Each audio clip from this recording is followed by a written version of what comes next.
L'Associació de Voluntaris de Protecció Civil de Figueres ha celebrat el Dia del Voluntari a les seves instal·lacions.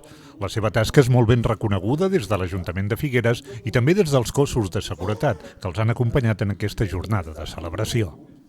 Tenen la formació per poder donar suport a les forces que intervenen inicialment, sigui la policia o siguin els bombers. I d'altra banda, ens ajuden també en el que no serien tasques estrictament policials, però que sí que requereixen l'exercici d'alguna autoritat, com és, insisteixo, davant d'un gran esdeveniment o un esdeveniment petit en el que no sigui necessària presència policial, però que ells puguin gestionar les persones que hi acudeixen, sigui una festa major un dia al vespre, no? Aquesta és la seva funció.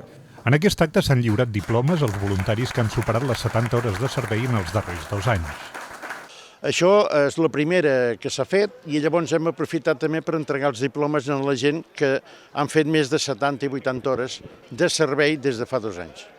Al mateix temps se'ls ha entregat el carnet identificatiu personal de cada un, perquè en tot cas, quan hi hagi una mobilització d'alguna cosa, puguin demostrar que pertanyen a Protecció Civil. La nova cap dels voluntaris de Protecció Civil a Figueres és Sònia Sarola.